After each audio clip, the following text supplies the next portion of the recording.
details about the Titan submersible tragedy that left 5 people dead. A Coast Guard hearing revealed the craft's final message and new accusations about safety concerns before the doomed trip to the wreckage of the Titanic.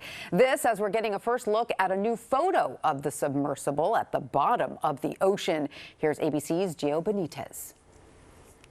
Investigators sharing this new photo of the Titan submersible, the tail cone sticking up in the sand at the bottom of the Atlantic, about 300 yards from the wreckage of the Titanic.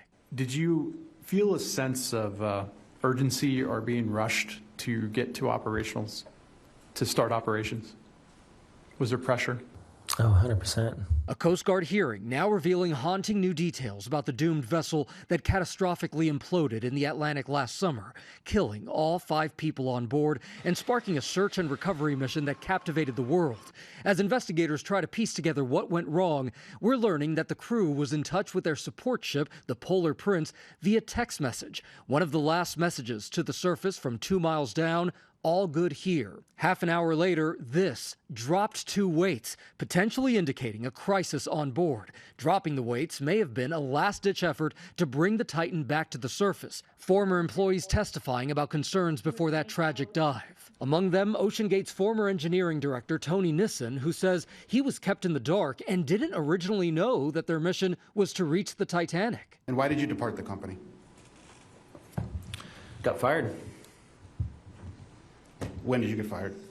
June 2019. Because wouldn't let him go to the Titanic. The hearing revealing more than 100 equipment issues in the past several years. Nissen saying the Titan was also struck by lightning in 2018 and was left outside in the bitter Canadian cold for 7 months. It was never pressure tested to the highest industry standards, and it even partially sank 4 weeks before the doomed mission following a night of high seas and fog. Nissen adding he clashed with the OceanGate CEO who died in the implosion, Stockton Rush. Nissen says Rush was often concerned with costs and schedules.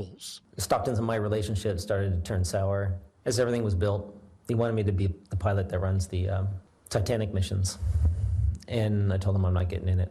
In this YouTube video, Rush described himself as a maverick. And, I've broken some rules to make this. I think I've broken them with logic and good engineering behind me. The carbon fiber and titanium, there's a rule you don't do that. Well, I did. And the hearings will go on for another 2 weeks, possibly even longer. The whole goal here is to make sure that something like this never happens again. But these hearings could absolutely lead to criminal charges.